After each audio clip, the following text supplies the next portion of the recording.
place here was two shops in the front, and we rented the little shop years ago, and we rented it, and we had, it was already Smits and Bits.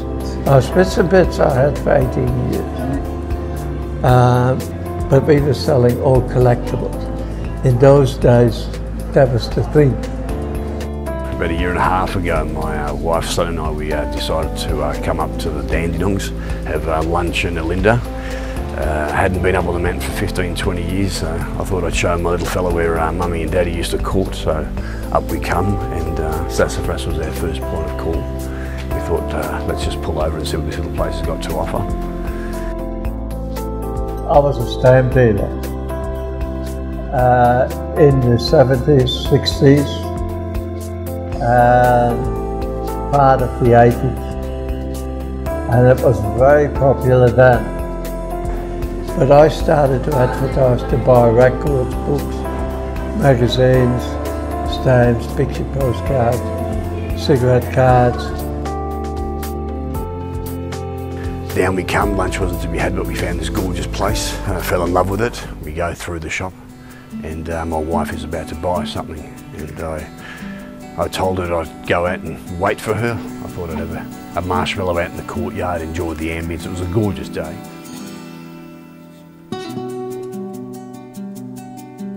To start off with, my wife broke both her legs about 4 months before, and she was really a very big force in the shop.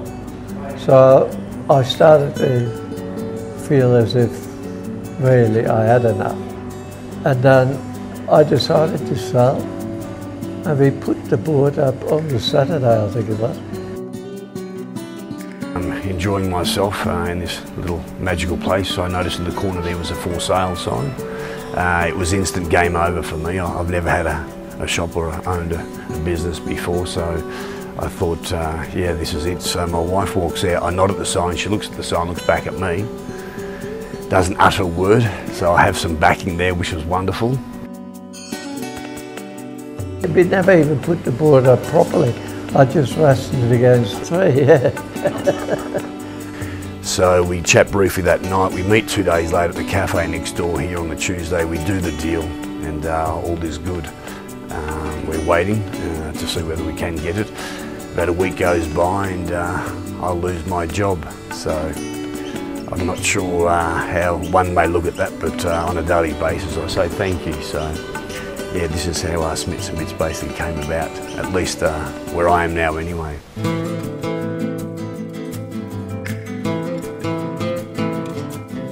He wore a bowler hat, and he had his wonderful moustache, and he used that as the brand, I guess, of Smits and Bits.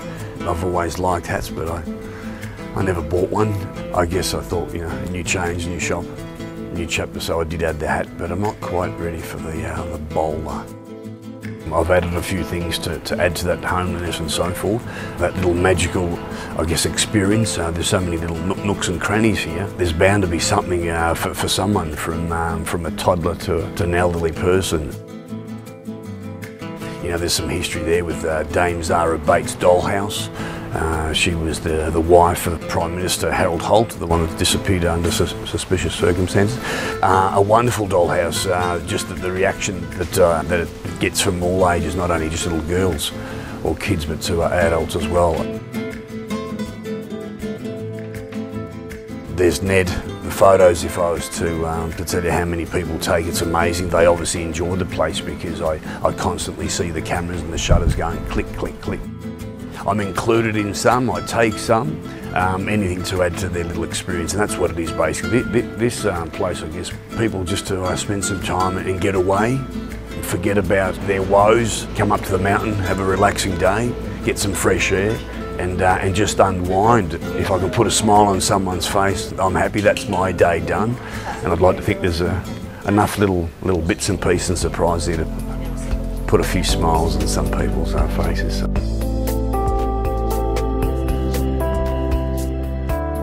Day by day, everything changes. Likes, dislikes, fashion, just trends in general, and I guess people's homes change. They move. they start a new chapter. And the beauty about, I guess, what we have here is there's always new things. It's not the same old, same old. It is a little bit of a trek for some folk, although we're very close to the city. But it's just, I guess, that little surprise when they walk down the laneway to say, hey, let's see what little interesting bits and pieces, Smits and bits are going to offer today. I still do go out to the corner. I stood that day where I saw that sign and try and relive the moment, because it is sometimes surreal, and it's a massive change for me. So I'd placed an angel there, unknowing that that's where the sign is, and she's been a beauty. Now we have another slightly larger, I guess, a whiter one for the next chapter of where we're going. Was I guided? That's what I ask, but who knows?